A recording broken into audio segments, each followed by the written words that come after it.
আমার মা আমাকে বিয়ে দিয়েছে ডিভোর্সে একটা ছেলের সাথে, যার সাথে আমার বয়সের পার্থক্য ছিল 16-17 বছরের।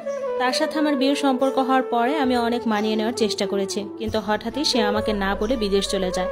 তারপর তার মা আমাকে বাবার বাড়ি পাঠিয়ে তার মেয়ের বাড়িতে চলে যায়। সেখান থেকে তারা বাসা বদল করে ফেলে, আর আমি খুঁজে পাইনি তাদেরকে। প্রায় 2 বছর তার জন্য অপেক্ষা করে ডিভোর্স দিতে হয়েছে আমাকে। তারপর আবার বিয়ে হয়েছে, ভালোবেসে বিয়ে করেছি।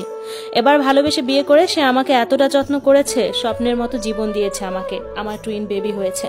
হঠাৎই বিদেশ থেকে এসে আমাকে বাবার বাড়ি থেকে নিয়ে এত মারা মেরেছে, মেরে সাথে সাথে ঘর থেকে বের করে দিয়েছে এবং আমাকে এলাকাবাসী নিয়ে ডিভোর্স দেওয়া হয়েছে। আমার মা সাথে সাথে এই খবর শুনে আমি বাড়িতে গিয়ে উঠি।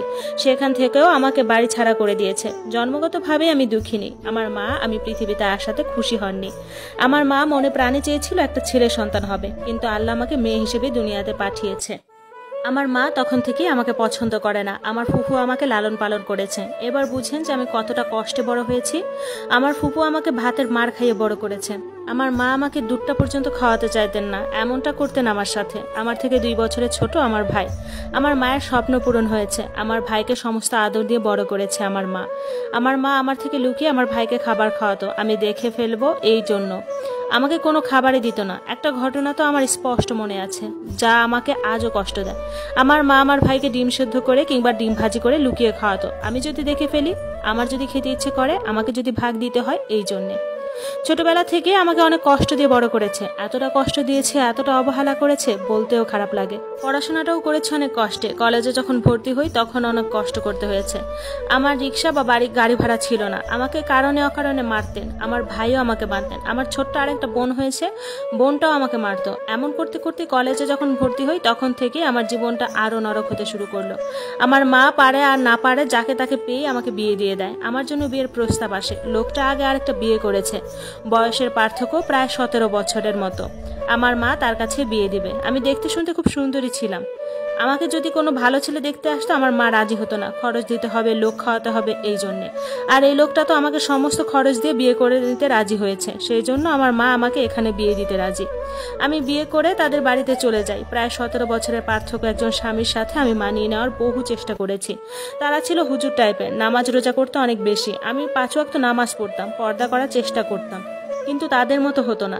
এই কারণে আমার শাশুড়ি উঠতে বসতে আমার সাথে অনেক বাজে ব্যবহার করতো। আমার স্বামীও আমাকে কষ্ট দিত, কিন্তু আমি আমার স্বামীকে বলতাম আমাকে একটু সময় দাও, আমি তোমাদের মতো হওয়ার চেষ্টা করছি। কারণ আমি জেনারেল লাইনে পড়াশোনা করেছি, আমি তো আলেম লাইনে পড়াশোনা করিনি। আমার হাজবেন্ড বলল ঠিক আছে, তোমাকে সময় দিলাম। আমি চেষ্টা করতাম।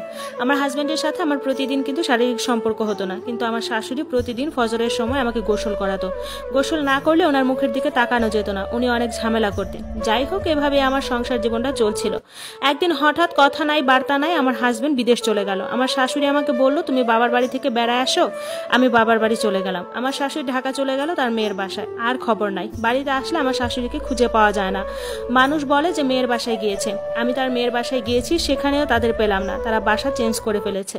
আমি 1.5-2 বছর অপেক্ষা করলাম। আমার মায়ের মানসিক অত্যাচার, শারীরিক অত্যাচার আমাকে অতিষ্ঠ করে ফেলেছে। মাঝে মাঝে মনে হতো উনি আমার সৎ মা, আপন মা না। উনি আমাকে সৎ মায়ের চেয়েও বেশি কষ্ট দিয়েছেন। যাই হোক, এভাবে চলতে চলতে হঠাৎ ফেসবুকে একটা ছেলের সাথে আমার পরিচয় হয়, আমাদের এলাকারই। সে আমার দুঃখ কষ্ট সম্পর্কে সব জানে এবং শুনে।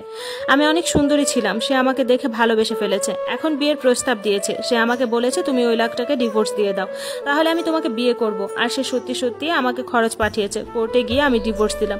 আর ডিভোর্সের 3 মাস পর সে দেশে আসলো এবং দেশে আসার পর সে আমাকে বিয়ে করলো। আমার স্বপ্নের মতো 3টা বছর কেটেছে। সে আমাকে এতটা যত্ন করেছে, ভেবেছিলাম যে হয়তোবা আমার দুঃখের দিন শেষ হয়েছে। এরই মধ্যে আমি কনসিভ করেছি। ওই টাইমটায় আমার হাজবেন্ড আমাকে মাথায় করে রেখেছে, এত সেবা যত্ন করেছে, এত খাইয়েছে। আল্লাহর কাছে হাজার হাজার শুকরিয়া আদায় করি, আমি শেষ করতে পারবো না। কিন্তু আমার শ্বশুরবাড়ির মানুষ আমাকে একটুও পছন্দ করতো না। আমার শাশুড়ি, ননদ, দেবর সবাই হিংসা করতো যে আমার হাজবেন্ড আমাকে এত বেশি ভালোবাসেন। আমার হাজবেন্ড কিন্তু বলে রাখি একেবারে বিদেশ থেকে চলে এসেছে। দেশে যে কাজকর্ম করেন এটা নিয়ে আসলে সংসার চালানোটা কঠিন হয়ে পড়েছে। এজন্য আমার হাজবেন্ড আবার প্রবাস যাওয়ার ব্যবস্থা করতেছেন। কিন্তু আমার শাশুড়ি 1 টাকাও দিবেন না। কারণ ওনাদের ধারণা যেহেতু আমার হাজবেন্ড আমাকে এত ভালোবাসেন, সে প্রবাসে গেলে হয়তোবা সমস্ত টাকা পয়সা আমার নামেই পাঠাবে। আমি কিস্তি উঠিয়ে, লোন উঠিয়ে আমার হাজবেন্ডকে বিদেশ যাওয়ার ব্যবস্থা করেছি। এর মধ্যে আমার টুইন বেবি হয়েছে। আল্লাহ আমাকে একটা ছেলে এবং একটা মেয়ে দিয়েছেন। আমার হাজবেন্ড এত খুশি, এত ভালোবাসা দেখে কি আল্লাহর সহ্য হলো না আমার প্রতি এত ভালোবাসা। আমার হাজবেন্ড প্রবাসে চলে গেলেন। কিছুদিন পর আমার শাশুড়ি কি করলেন যে তার ছেলের জন্য হাঁসের মাংস এবং বিভিন্ন ধরনের খাবার রান্না করে পাঠালেন। সেই খাবার খাওয়ার পরে আজ পর্যন্ত আমার হাজবেন্ড আর যোগাযোগ করেনি আমার সাথে। কেন যেন আমাকে আর সহ্য করতে পারতো না। আমার হাজবেন্ড যাওয়ার পর আমার শাশুড়ি এবং ননদ দেবররা আমাকে মেরে বের করে দিয়েছে বাড়ি থেকে। বাবার বাড়িতে গিয়ে উঠেছি 1.5 বছর আমি আমার বাবার বাড়িতে ছিলাম। 1.5 বছর পর আমার হাজবেন্ড দেশে এসেছে।